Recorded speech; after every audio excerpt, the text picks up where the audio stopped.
I've done a lot of reviews on this channel, whether it be through Master Review Gaming or through my game design analysis, the Game Lab.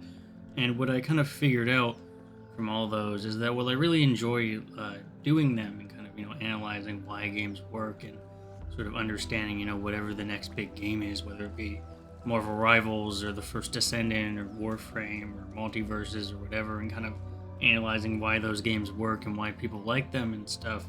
What I also kind of feel is missing from a lot of the experience when we do things like learn about games and engage with it is really that middle ground between the kind of let's play and live stream crowd and the more analysis and game review crowd. There's never really been a middle ground between the long form 8-hour streams of someone just playing a game and the more concise, in quotes, 1 to 2 hour lengthy in-depth analyses of games that a lot of creators tend to do. And I'm not going to say that I've cracked the code or anything, because I obviously haven't. My channel would be bigger if that was the case, but I try and keep the analyses I do, like the one for Metaphor, down to 15 minutes, and I could easily stretch that out to be a 45-minute or an hour-long thing, but I don't. And I really like being able to kind of keep my thoughts concise while still feeling very dense and very analytical and very helpful if you're looking for that kind of thing. This series and this mini-series of 8 videos, I want to do something a little bit different, which is to look at and just appreciate games and game worlds that I feel like people don't look at and don't appreciate. And I'm not going to care about what resolution they're running or what tech they're using or anything like that. This is just mostly an appreciation post, appreciation video about these worlds and what they're able to do. And we don't see a lot of that. A lot of the time, as I said, you're either watching someone play through a game on a live stream and making it as intense and interesting as possible, or you're watching an in-depth analysis of it and you try and get into those, game mechanics and stuff. I want these series of videos to be the opposite. This is just effectively why I call it an audio-visual meditation, is because I just want you to experience these worlds and this footage that I have here and just kind of immerse yourself in it. We never really get to do that a lot of the time, I think, especially in the way we consume content, and so I hope that this series is helpful to people that are trying to maybe relax or to enjoy games in a less analytical, less angry setting. So we'll be listening to the music of the game as well in the background instead of my usual music, and I'll just be talking through here, hopefully in a relatively calmer tone, so that you're not agitated. You can listen to this as a podcast or watch it as there will be visuals along, and just kind of appreciating the game world here. And the first game world we're looking at, obviously, as you can see, is the Talos Principle 2. The first game got a remaster yesterday, got shadow dropped, and so I thought it would be nice to start with this one, as it would kind of get some traction here. But the Talos Principle 2 is really a fascinating puzzle game, and these worlds that I really enjoy. Well, I'm not going to overanalyze them or anything. I do really like how they kind of fit into that feeling.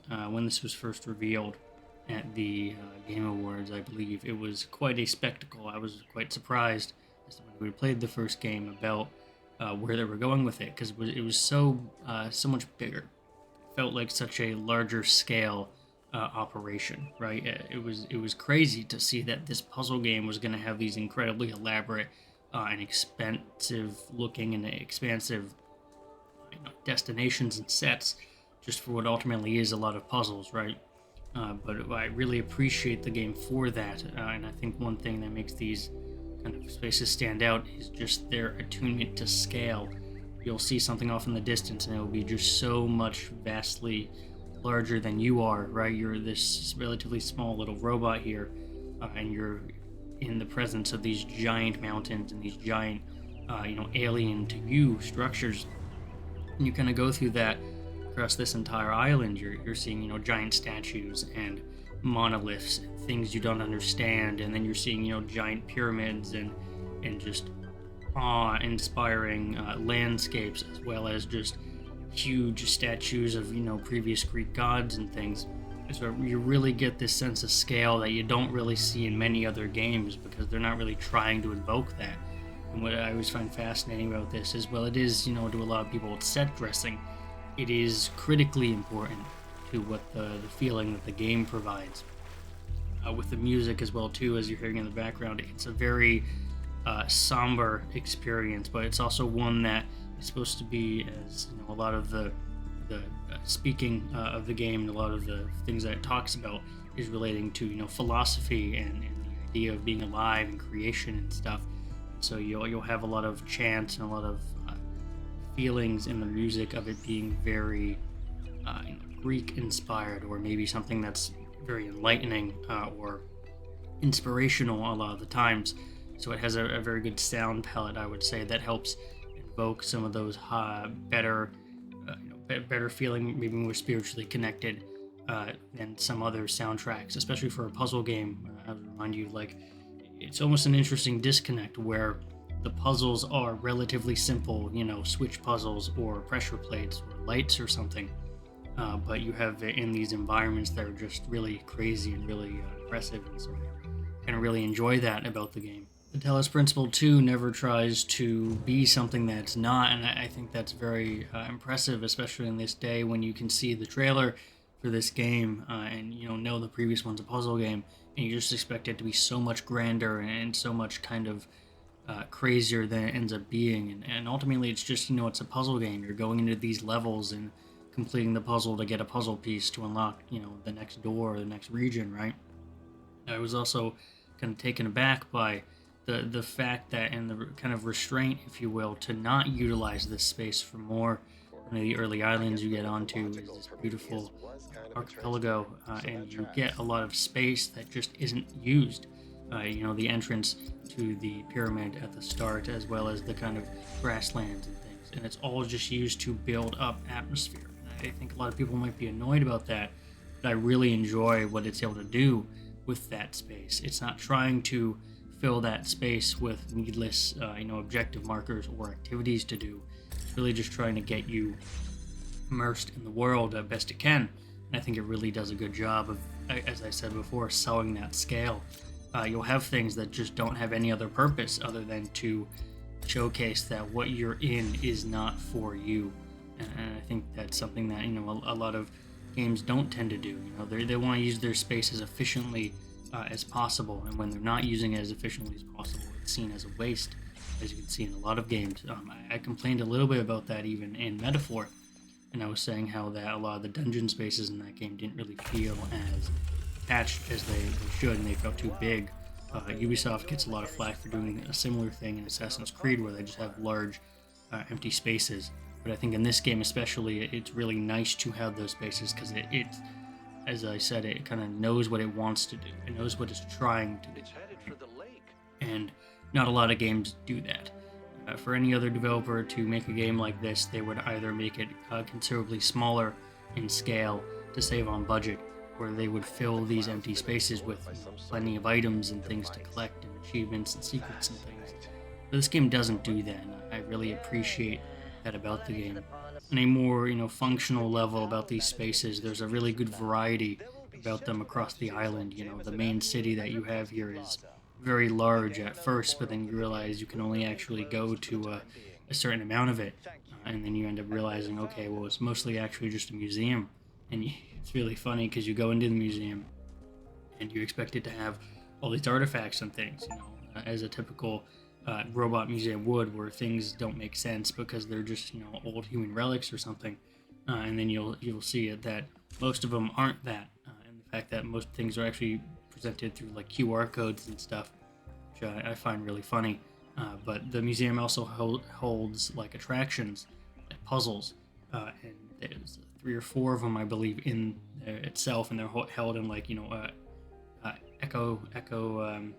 terrariums, like terrariums, I guess, like little globes that you can, like a temperature controlled environment or something.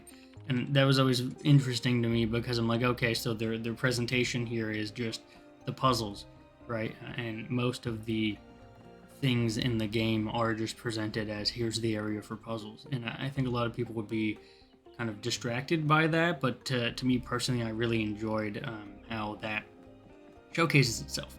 This is a game that, as I said, knows what it wants to be, and part of that is the spaces it takes up.